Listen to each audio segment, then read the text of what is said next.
Alright, so today we're going to start off working on multiplying mixed numbers times mixed numbers.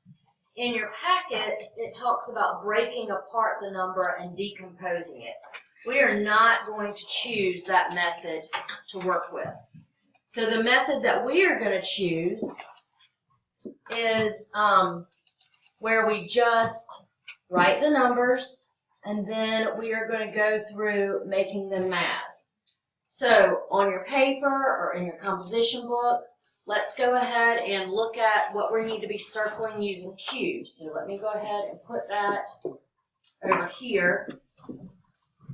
Who can tell me, let's see, it says Mary is making a poster to take with her to her favorite band's concert. The poster she has to decorate is 1 1/3 feet by 2 1/4 feet. What is the area of the poster Mary has to decorate? So what do I need to circle? First of all, you have to circle the numbers that you are multiplying by. Which are? 1 1/3 and 2 1/4. Okay, what do I need to underline? The question. Which is? What is the area of the poster that needs to decorate? Okay. What are some key words that I need to box in that are going to kind of help give me a hint as to whether or not I'm adding, subtracting, multiplying, or dividing? Area. And what does that mean I need to do? Multiply. All right, so I'm going to go ahead and put a multiplication symbol there just to remind myself. Anything else that you feel like we need to box in?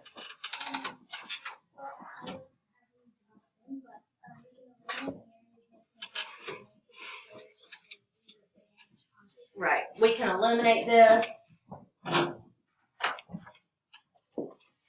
It's information that they've added, but we don't necessarily need it to solve the problem. The only other thing that I would possibly do is I would go back and maybe box in the units, just because they kind of let me know the label for my answer. So I'm going to go ahead and set up my problem. And when you use a computer, sometimes it's really hard for them to show mixed numbers. So one thing that you might notice is that the unit or the whole number might be larger, might be a larger type, or that you'll notice that there are spaces. So you can see that there's some extra spaces here in between the whole number and the fraction. So the next thing that we're going to do is we really just want to multiply across. So in order to do that, we're going to make them add. And that stands for multiply, add, and keep the denominator.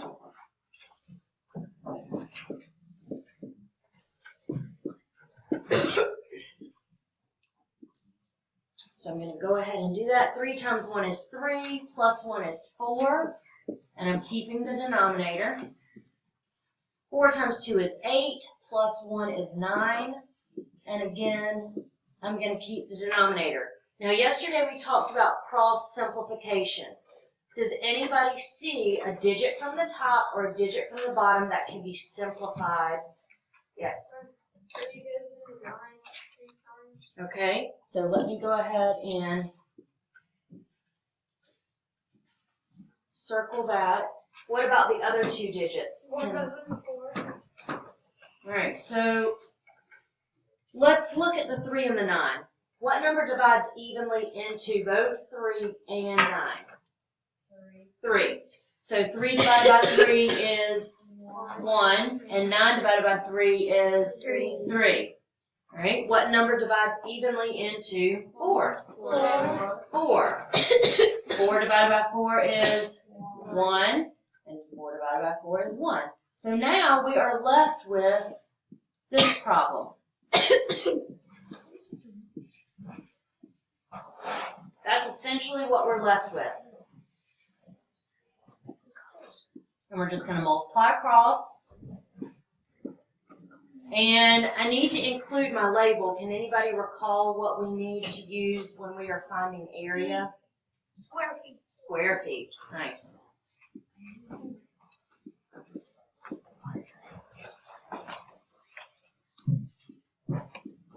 Square feet.